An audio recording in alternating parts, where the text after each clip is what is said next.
Do you know what these are? If you don't, and you own an RV, you need to learn. We're going to do some maintenance. It's getting cold.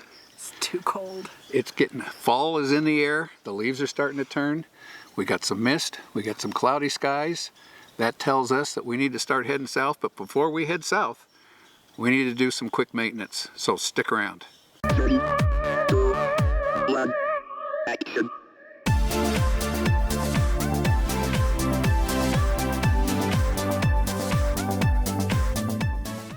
One of the maintenance items that you need to do or need to pay attention to about once a year is your anode rod for your hot water heater.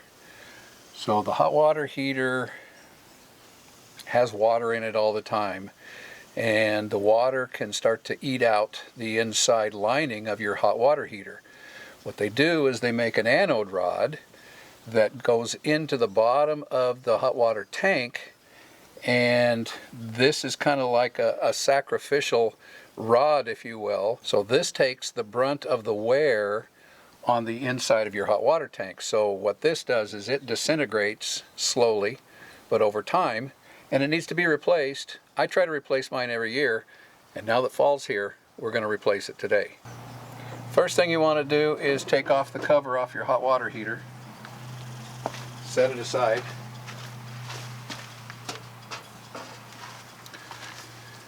Now you can get to your anode rod inside here. Couple of things to be aware of. Number one, you need to make sure your hot water heater is turned off. You don't want a whole bunch of hot water coming out and scalding you when it empties. Number two, make sure that your water system is off, because as soon as you open this up, it's going to start draining out. And if you've got your water on, it's going to try to refill the tank as it's coming out. So make sure that your water's off. And hopefully you've got your hot water heater shut down for at least 24 hours so that it's manageable temperature. So the socket's 1 1/16 inches for the head of this. You just have to loosen up the rod. Be careful because there's some sharp edges on this water heater.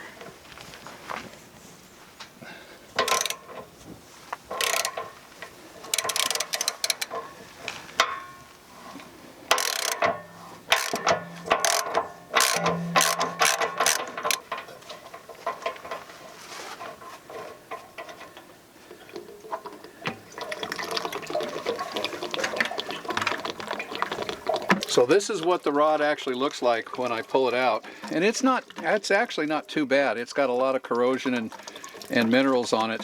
It is starting to eat away pretty well at the base of the rod. This rod could probably go another 6 months or so, but I'm going to go ahead and replace it.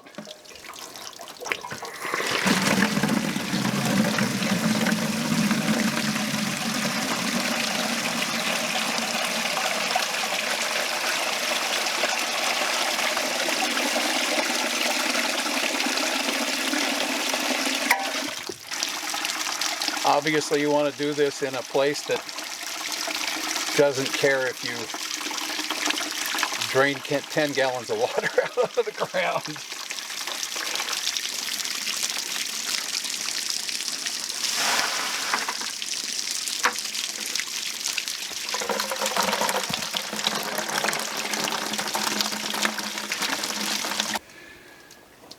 Once your tank is drained, then I use a little spigot that I purchased on Amazon. I'll leave a link for this down below, as well as the anode rods. But I purchased it at Amazon, and you just hook this up to a freshwater hose, and then open it up inside the tank, and you can see the minerals.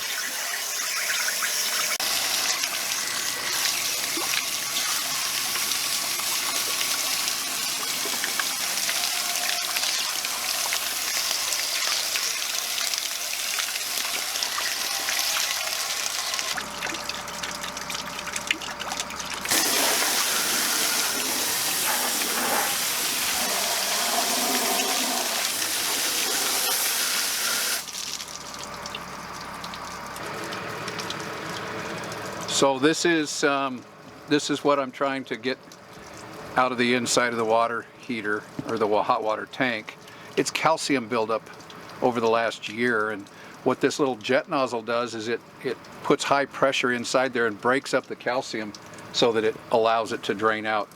Again, it keeps your tank in better condition, and it'll make it last a whole lot longer.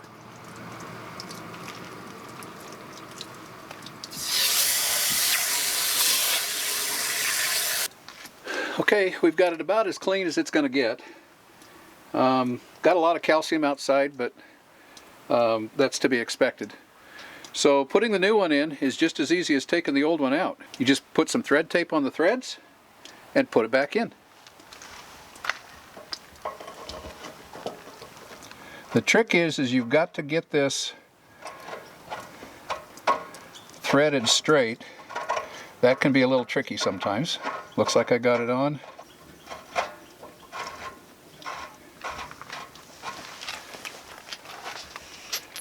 A little tricky to get it started sometimes because it's weighted at the other end because it's so long. So you kind of have to get it started. But once it gets started, you just put your socket back on, tighten it up, and we should be good to go.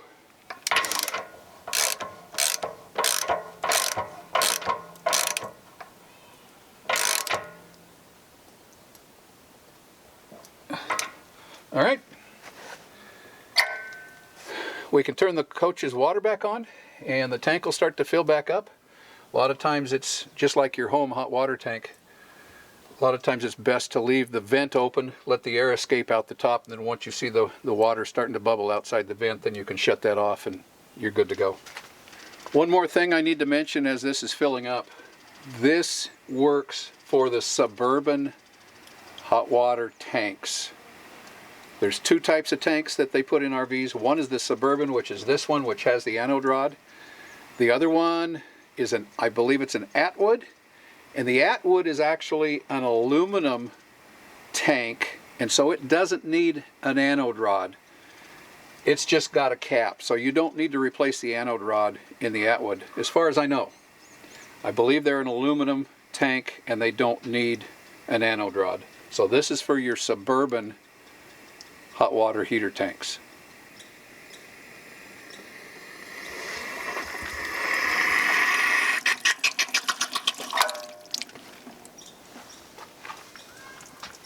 Okay, we're done. I shut off the release valve and we're done. I'll have to clean up the calcium off the side of the coach here, but other than that, that's all there is to replacing your anode rod.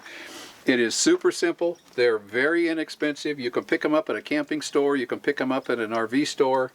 As I said, this is for the Suburban tank.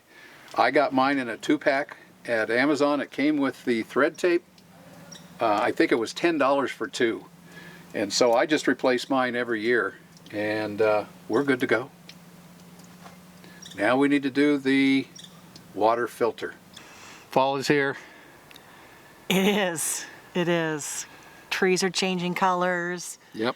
People are leaving. Yeah, we're almost by ourselves. I know. That's not bad. It's very quiet. It's nice. Yeah, it came quick though. Mm-hmm. Beautiful day, but it's chilly. It is. It's I think 57 degrees. Yep. Got down to 39 again last night. Oh, it was cold. It was a little chilly. Well, we got our maintenance done. So I showed you this anode rod and it's done. I got the new one in. The water heater's already heated back up. Kelly took a shower. I did. And we changed out our water filter. It needed it. It was due. Yeah. So just a couple of maintenance items that we always take care of in the fall. We always change out our anode rod in the fall. It just, whenever it gets cold, it just reminds me I need to go change my anode rod. Right. So I do it once a year. That didn't look bad though. No, it didn't look bad, but it's done. We'll start with a new one. That's right. I like that. So yeah, the weekenders are gone. Yeah. And we're kind of by ourselves. And the sun's out. The sun's It's out. been really gloomy the last few days and rainy, but today's beautiful. It is. So anyway, with your RV, just take care of your RV maintenance as time goes on, and that'll keep everything in good shape and working order, and you won't have any issues, hopefully. It's just kind of a preventive maintenance for us. Absolutely. So it's fall here in the Pacific Northwest. We've got a bunch of pine trees around here. Pine needles are flying everywhere. Pine needles are everywhere, and they are annoying. So we're kind of hanging out, like we told you before, we're kind of hanging out as long as we can before the weather changes. Yeah. It's getting chilly, but we should be okay. Yeah. It's kind of a game. You don't know if you should get bored or you should stay or what with the weather. It's so unpredictable anymore. We still got a couple more doctor's appointments that we've got to take care of. That's right. We're still visiting with family in the area before we take off for the winter, because when we take off for the winter, we're usually gone for 6 months. Yeah, yeah. We get to go see our oldest in Texas, which is great. But then we have to leave everybody here behind, and it makes me sad, but it's okay. Yeah. It's okay. It's getting easier.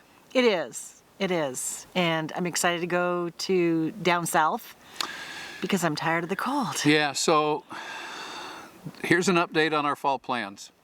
We did get a build date. Yay! November 4th. November 4th. November 4th. Yeah. It may be a Christmas present. Yeah. Alicia's telling us that it's usually about 10 weeks after the build date that we finally take delivery, and then Slade's got a couple of weeks of work, custom work to do on it. I've got to install our inverter and our lithium batteries once it arrives. So while Slade's working on the custom work, I'm going to start installing some of the solar stuff. I don't think I'll get it all done while we're there in Oklahoma, but I'll get a good start on it, and then we'll finish it off in Quartzsite. So an update on our plans. Because the build date was delayed, we're not going to obviously make the National Heavy Duty Truck Rally. No, it breaks my heart. So we need to go down to Arizona. We had planned on spending the month of December in Arizona. We've got some things we're trying to take care of down there. Not yet to release, but we've got some things going on in Arizona. What are we doing? What are we doing? So since we're not going to be able to make it in Arizona for the month of December, we're going to take off and go down early and spend pretty much October, well, 2 or 3 weeks in October and a couple of weeks in November in Arizona, taking care of some things we've got going on down there. Then we're going to head up to Oklahoma and see Slade and Alicia and drop off our side-by-side. That's right. And then we're going to go see our oldest daughter and her family in Texas and spend Thanksgiving with them. That's right. Then we're going to go back to Oklahoma.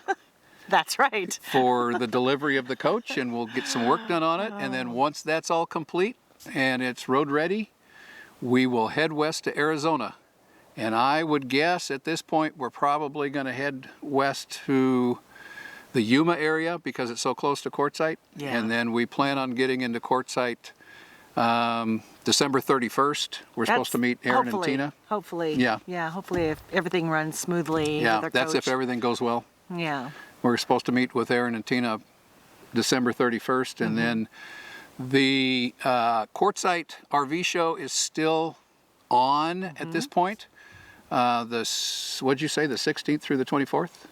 I think it is. Of January. Yeah. If it's wrong, we'll put it there. Yeah, so I think it's January 16th through the 24th. I think you're right. And right now they're still scheduled to be during that time. I don't know. Things could change with COVID, so we're not making any long-term plans. No. But we will be in Quartzsite for the month of January, and we've got some friends coming in to do some side-by-side riding. That's right. And you know, even if we don't make it to the RV show, we're still planning on spending January and a good part of February in the Quartzsite area. Yeah. Riding our side-by-side and just hanging out with some folks. So we're looking forward to that. We'll let you know for sure on what's going on. If you're if you're planning on being in the Arizona area or the Quartzsite area for the winter, stay tuned and we'll keep everybody posted on where we're going. Check our Village group because we always update our location on that. Yes. And so, follow us along on that and you can kind of see where we're at and where we're going and what we're doing. And look forward to seeing you in Arizona this winter. We are still trying to decide what we want to do for a cooktop. Yeah. We got some great recommendations from you guys. Yeah, thanks. That's awesome. Yeah, a couple of things we hadn't even thought of. Right now, I think we're kind of leaning towards an induction cooktop drop-in into the counter, and then we'll use it when we can. And when we're boondocking, if our batteries are getting low, we'll just have to fire up the generator and use it. So this has been harder for me to decide than anything in the whole coach. Yeah. Because I just don't know. Yeah. It's awful. I hate this decision making. Well, and we've kind of realized as much as we like gas, she's got a portable induction cooktop. Yeah. And that she uses it a lot when we're plugged in. Mm-hmm. And so she figures that she likes it well enough that it would be really nice to have one on board all the time. And we're getting a 7,000 watt generator built in with the coach. So just in case we need it, it's there. Yeah. It just heats up so fast, and I think it's going to just speed up my cooking time anyway.